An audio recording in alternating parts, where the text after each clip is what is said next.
राहुल एक freelance photographer था जो पुरानी और भूतहा जगहों की तस्वीर लेने जाया करता था। उसे एक काम मिला शांतिनगर हॉस्पिटल का, जो 15 साल पहले आग लगने के बाद बंद हो गया था। गांव वाले कहते थे वहाँ भूत प्रेत है, पर राहुल को इन बातों पर भरोसा नहीं था। रात के 12 बजे कैमरा और टॉर्च लेकर वो अस्पताल के गेट पर पहुंच चुका था। पुराना लोहे का जंग लगा हुआ गेट और हवा के चलने पर अजीब सी चीख जैसी आवाज़ें उस हॉस्पिटल से आ रही थी। राहुल ने डर के बिना गेट खोला और अंदर चला गया। अंदर अंधेरा गहरा था, टॉर्च की रोशनी दूर तक नहीं जा रही। जब राहुल सीढ़ियाँ चढ़ रहा था, कैमरे ने एक हल्की आवाज़ रिकॉर्ड की, वापस जाओ। राहुल रुका, पर उसे कुछ दिखाई नहीं दिया, तो फिर से वह आगे चलने लगा। पहली मंजिल पर आईसीयू का दरवाज़ा आधा खुला हुआ था। अंदर एक व्हीलचेयर अपने आप हिल रही थी। राहुल ने फ़ोटो खींचा, पर लेंस में व्हीलचेयर पर कोई बैठा हुआ दिखाई दिया। उसने टॉर्च घुमाया, पर वहाँ कुछ भी नहीं था। तभी एक लड़की की हल्की सी हंसी सुना। राहुल ने सोचा थकान का असर होगा, लेकिन वह आवाज़ उसके कान के पास से आ रही थी। धीरे धीरे वो आईसीयू के अंदर पहुंच गया। वहाँ जले हुए गद्दे, पुराना बेड और एक काला फटा हुआ टेडी बियर पड़ा हुआ था। जैसे ही राहुल ने टेडी को छुआ, पीछे से एक बेड अपने आप हिला। टॉर्च की रोशनी झिलमिला गई। कैमरे की स्क्रीन पर एक चीज़ रिकॉर्ड हुई। उस रिकॉर्डिंग में उसने देखा एक छोटी लड़की जली हुई त्वचा और पूरी सफ़ेद आंखों के साथ खड़ी हुई है। तभी राहुल घबरा गया, पीछे हटने लगा। आईसीयू का दरवाज़ा खुद ब खुद बंद हो गया। आग की बदबू और आवाज़ आई, तुम्हें नहीं आना चाहिए था। कैमरे में अजीब दृश्य रिकॉर्ड हो रहे थे। मरते हुए मरीज, जली हुई नर्सें और एक डॉक्टर जो सीधे कैमरे की तरफ आ रहा था। कैमरे में जो दिख रहा था वह राहुल की आंखों के सामने नहीं था। जलता हुआ आईसीयू, दर्द में तड़पते हुए मरीज और बीच में एक डॉक्टर, जली त्वचा और खाली आंखों के साथ। डॉक्टर कैमरे के लेंस से सीधे राहुल की तरफ आ रहा था, पर राहुल कुछ देख नहीं पा रहा था। रिकॉर्डर में डॉक्टर की आवाज़ आई, वो बच्ची जिंदा नहीं बची। मैंने उसे बचाने की कोशिश की, परंतु सबने मुझे रोका। राहुल ने आईने में देखा, डॉक्टर उसके पीछे खड़ा हुआ था। उसने टॉर्च आईने पर मारी, पर वहाँ कमरा खाली था। फिर कान के पास कोई फुसफुसाया, तुम भी जल जाओगे। वार्ड का तापमान अचानक बढ़ गया। बेड अपने आप आईसीयू के बीच में आ गए। बीच में वही छोटी लड़की खड़ी थी, जली हुई त्वचा, सफ़ेद आँखें और हाथ में फटा हुआ टेडी बियर। उसने राहुल की ओर देखा और कहा, मुझे घर ले चल।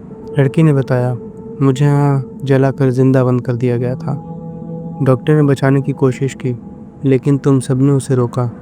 राहुल ने हिचकिचाते हुए कहा, मैं उनमें से नहीं हूँ, मैं सिर्फ तस्वीरें लेने आया था। लड़की बोली, झूठ मत बोलो, कैमरे वाले ने ही दरवाज़ा बंद किया था। कैमरे पर पुराना वीडियो चल रहा था, जिसमें एक फोटोग्राफर आईसीयू का दरवाज़ा बंद कर रहा था, और वो फोटोग्राफर हूबहू राहुल जैसा दिख रहा था। अचानक लोहे की अलमारी हिलने लगी और डॉक्टर सामने आ गया। उसने कहा, तुम तब तक नहीं जा सकते जब तक लड़की को घर नहीं ले जाओगे, या तुमको यहीं जलाकर मार दिया जाएगा। राहुल डर गया। राहुल भागने लगा, पर दरवाजे का हैंडल ठंडा हो गया और आवाज़ आई, कहानी अभी तक ख़त्म नहीं हुई। राहुल ने ज़ोर से दरवाज़ा खोला और भागने लगा, लेकिन 30 सेकंड के बाद वह फिर से आईसीयू के सामने पहुंच गया। इमारत अपनी शक्ल बदल रही थी, लाइटें झिलमिला रही थीं, पोस्टर बदल गए थे, बर्न यूनिट खुद से जलने लगा था। लड़की की आवाज़ फिर से आई, मैं तुम्हें बाहर निकाल सकती हूँ, लेकिन मुझे घर ले जाना होगा। राहुल ने पूछा, तुम्हारा घर कहाँ है? लड़की मुस्कुराई और बोली, वहीं जहाँ तुम सोच भी नहीं सकते। फर्श अब पिघलने लगा था। काला तरल पदार्थ जूतों से चिपकने लगा। डॉक्टर और लड़की की आवाज़ एक साथ आई, तुम कहानी से भाग नहीं सकते। फर्श पर जो कुछ भी था वो मिट्टी नहीं, बल्कि जिंदा चीज़ लग रही थी, गीली, चिपचिपी और इतनी गर्म कि छूते ही जलन होने लगे। राहुल ने कूद कर बचने की कोशिश की, लेकिन उसका एक जूता मिट्टी में फंस गया। जब उसने जूता खींचने की कोशिश की, मिट्टी में से एक जल चुका हाथ निकला और उसने उसके जूतों को पकड़ लिया। कुछ जल चुके चेहरे भी उभर आए, बच्चे और बड़े, सभी चीखते हुए। उनमें से वही एक छोटी लड़की भी थी, लेकिन अब वह गुस्से से भरी हुई थी। उसने चुपके से कहा, मुझे घर ले जाओ। राहुल डर के मारे एक कमरे में भाग गया और दरवाज़ा बंद कर लिया। दरवाजे पर जोर से कोई दस्तक देने लगा।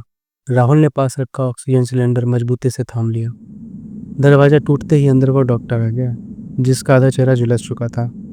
उसके जलते हुए हाथों से काले धागे निकल रहे थे, जो फर्श पर फैले रहे थे। डॉक्टर ने ठंडी हंसी के साथ कहा, तुम मिल ही गए फोटोग्राफर साहब। राहुल ने मना किया, लेकिन डॉक्टर ने उन काले धागों को जकड़ लिया। फिर से राहुल के दिमाग में वो आग वाली घटना घूमने लगी। डॉक्टर लड़की को बचाने की कोशिश कर रहा था और राहुल दरवाज़ा बंद कर रहा था। तारों ने राहुल को नीचे एक अंधेरे कमरे में गिरा दिया। फर्श पर जल चुके लोग एक साथ चिपके हुए थे, जिनकी आंखें सफ़ेद थीं। दीवारें खून से सनी हुई थीं और हवा में जलती हुई बदबू फैली थी। राहुल पीछे हटने लग गया, लेकिन एक भूत ने उसका कंधा छुआ और कहा, तुम वापस आ गए? तस्वीरें ले ली थी ना? डॉक्टर ने बोला, लड़की को छोड़ कर जाओ, नहीं तो तुम्हारा अगला घर यही हो। राहुल ने उस कमरे की दीवार की दरार में देखा, जहाँ से हल्की रोशनी आ रही थी। उस दरार के पीछे वही लड़की खड़ी थी, जो हमेशा से राहुल से दिख रही थी। लड़की ने राहुल से कहा, मुझे घर ले जाओ। राहुल घबरा गया, पर लड़की ने कहा, तुम भी वही हो। फिर दरवाज़ा अपने आप बंद हो गया और खिलौने राहुल के चारों ओर घूमने लगे। लड़की ने खिलौना जला दिया और कहा, ये मेरा घर है और आज से ये तुम्हारा भी घर होगा। लड़की ने पुराना कैमरा निकाला और कहा, बस एक तस्वीर। तस्वीर क्लिक होते ही राहुल का चेहरा जलकर डरावना हो गया। उसकी हड्डियां जलने लगीं और शरीर धीरे धीरे मोम की तरह पिघलने लगा। फिर वह अपने ही शरीर को जलता हुआ देख रहा था, लेकिन वह खुद उस शरीर से बाहर था। तभी डॉक्टर का भूत आया और बोला, स्वागत है फोटोग्राफर साहब। लाइटें एक एक करके बुझ गईं। कैमरे की स्लो मोशन फुटेज में एक नया शख्स उस पुराने अस्पताल के अंधेरों में घूमता नजर आने लगा।